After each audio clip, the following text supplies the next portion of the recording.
미국 중앙은행이 9월 연방공개시장위원회를 시작으로 기준금리 인하에 나설 가능성이 높아지고 있다. 패드를 따라 한국은행도 이르면 다음 달 중으로 기준금리 인하를 결정할 것이란 관측이 나온다.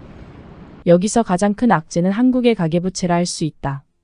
지난 4월부터 늘어나기 시작한 가계대출은 7월 들어 증가폭이 커지고 있다. 1900조 원에 가까운 가계신용은 외국과 비교할 때 그 규모가 클 뿐만 아니라 증가 속도도 빨라 우려되고 있다. 가계부채 증가세는 한국은행 금리 인하의 발목을 잡고 있으며 경기 침체나 금리 인상이 있을 경우 금융부실을 늘리는 요인이 된다. 그 외에도 이자 부담 증가로 가처분 소득을 줄여서 소비와 내수를 침체시키는 부작용을 가져온다. 이런 가운데 수도권 집값이 급등하면서 지난 6월 말 기준 가계대출 잔액은 1780조 원으로 사상 최고치를 기록했다. 가계대출 증가는 주택담보대출이 주도하고 있다. 6월 말 주담대 잔액은 1092조 7천억 원으로 1년 전보다 60조 9천억 원 불어났다. 연간 증가폭으로는 2021년 12월 말 이후 최대치다. 은행들이 7월부터 주담대 금리를 올리면서 가계대출 조이기에 들어갔지만 가계부채 증가세는 좀처럼 꺾이지 않고 있다.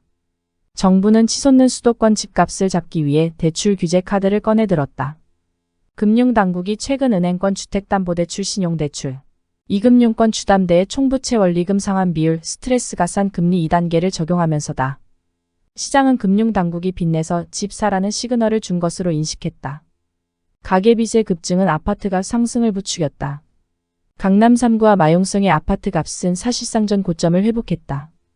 공급난과 기준금리 인하 기대로 매수세가 불붙고 있다. 앞서 언급한 금융당국의 DSR 정책 헛발질도 한몫했다. 이달 금융권 가계대출이 3년여 만에 처음으로 10조 원을 넘을 가능성이 제기된다. 다음 달 스트레스 DSR 2단계 규제 강화를 앞두고 막차 수요가 몰린 것이다. 가계부채 증가세는 2021년 영끌 시기 수준까지 올라왔다. 집값이 상승하면서 아파트값 양극화도 심화되고 있다.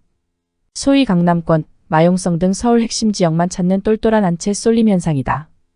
이는 다주택자 중과세가 지나치게 가중된 탓이다. 집을 여러 채 살 수 없으니 환금성과 가격 상승 가능성이 높은 알짜 매물에만 수요가 쏠리는 것이다. 똘똘한 한 채에 몰리면서 강남권이 먼저 오르고 주변 지역도 따라가는 집값 상승의 악순환이다. 집값 상승세가 가파른 수도권 지역 주담대 규제를 비수도권보다 강화했다. 은행권의 수도권 주담대에 대해서는 스트레스 금리를 0.75%포인트 대신 1.2%포인트로 상향 조정했다. 스트레스 DSR이란 금융사가 DSR 대출 한도를 산정할 때 가상금리인 스트레스 금리를 추가로 부과해 대출 한도를 더 줄이는 제도다.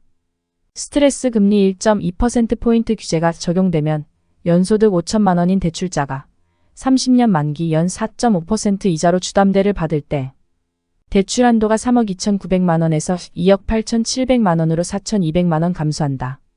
대출 조건이 동일하고 구매하려는 주택이 비수도권에 있다면 대출 한도는 3억 2,900만 원에서 3억 200만 원으로 2,700만 원만 줄어든다. 비수도권 지역은 스트레스 금리를 0.75%포인트로 차등 적용하기 때문이다. 혼합형 5년 대출이나 주기형 대출의 한도는 변동금리형보다 상대적으로 적게 줄어든다. 은행권은 이달부터 모든 가계대출을 대상으로 관리 목적의 DSR을 산출하기로 했다. DSR 산정 대상에서 제외되는 디딤돌 등 정책 모기지 대출과 중도금, 이주비 대출 등도 DSR 규제에 포함하기 위한 사전 조치로 풀이된다. 그동안 주담대 급증세를 막기 위해 금리를 올린 은행들이 대출 만기를 줄이고 한도도 축소하는 등 대출 공급 차단에 나섰다. 국민은행은 최근 수도권 주택을 담보로 돈을 빌려줄 때 대출 기간을 30년으로 일괄 축소했다.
이 경우 DSR 규제로 대출 한도가 줄어든다. 원금은 갚지 않고 이자만 내도 되는 거치 기간도 당분간 없애기로 했다. 우리은행도 이달 2일부터 다주택자가 생활안정자금을 목적으로 빌리는 주담대 한도를 2억 원에서 1억 원으로 제한하고 갭투자 등에 이용되던 일부 전세대출도 막았다. 예고된 기준금리 인하는 노년층 이자 생활자 등 예금자의 부담으로 이어지고 있다. 은행권의 1년 만기 정기예금 중 기준금리 연 3.5%보다 높은 금리를 적용하는 예금은 자취를 감췄다. 기준금리가 곧 내려갈 것이란 기대가 채권금리에 반영되면서 은행의 자금 조달 비용이 낮아졌기 때문이다. 예금금리 산정 기준이 되는 은행채 1년물 금리는 지난달 최저연 3.20%까지 떨어졌다. 연 3.70%대를 웃돌던 올해 초와 비교해 0.50%포인트 가까이 하락한 수치다. 역설적으로 기준금리 인하를 앞두고 오늘 금리가 가장 높다는 인식이 퍼지면서 은행 정기예금엔 뭉칫돈이 몰리고 있다. 은행 예금 금리가 낮아지고 있지만 일부 저축은행은 금리를 높이고 있다. 금리 하락기를 앞두고 자금을 유치하려는 포석이다. 한편 국내 주요 저축은행들이 떠안고 있는 부실채권이 한 해 동안에만 2조 원 가까이 불어나면서 5조 1천억 원에 육박한 것으로 나타났다.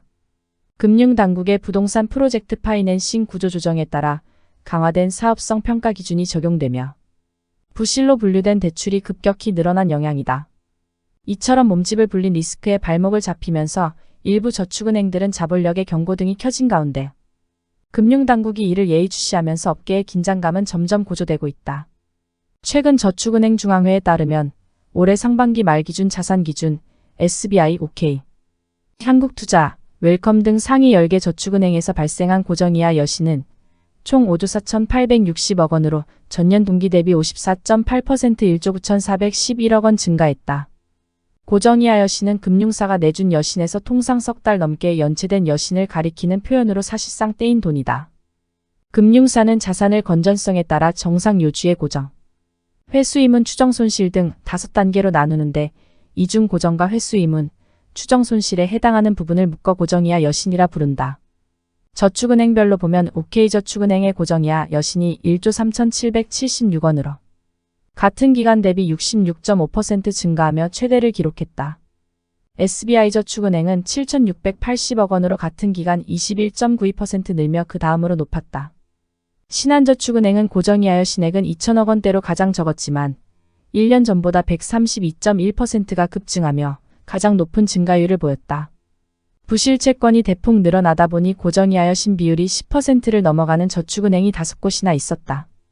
상상인저축은행의 고정이하여 신 비율은 지난해 6월 10.67%에서 1년 만에 20.43%까지 치솟았다. 페퍼저축은행은 7.33%에서 19.15%로 급등했다. 특히 10대 저축은행은 PF 평가 기준이 엄격해지며 3개월 이상 연체된 고정 분류 여신이 대폭 늘어난 것으로 나타났다. 이들 저축은행의 2분기 말 기준 고정 여신은 125% 1조 8,428억 원까지 늘어났지만 부실 여신은 2조 1,686억 원으로 전년 반기 대비 4.8% 증가하는 데 그쳤다. 회수이문 여신은 3개월 이상 연체로 인해 손실이 발생할 것으로 예상되지만 현재 그 손실액을 확정할 수 없거나 회수 예상 금액을 초과하는 여신이다. 추정손실 여신은 회수가 불가능해 손실 처리가 불가피한 여신이다. 저축은행 업계의 부실채권은 대폭 확대됐지만 그 와중에도 경공매나 PF펀드, 매각 등으로 악성 채권을 털어내며 고군분투하는 것으로 보여진다. 상위 10개 저축은행의 자산 건전성이 악화되며 대손충당금 적립 규모도 늘어나다 보니 전체 저축은행 업계 대손충당금 적립 규모도 지난해보다 4천억 원가량 늘며 2조 3,285억 원까지 증가했다.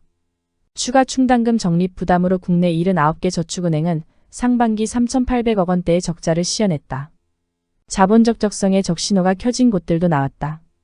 금융감독원은 최근 국제결제은행 BIS 기준 자기자본 비율이 권고치를 밑돈, 상상인 플러스 라운바로저축은행 등 4곳에 자본조달 계획을 요구했다.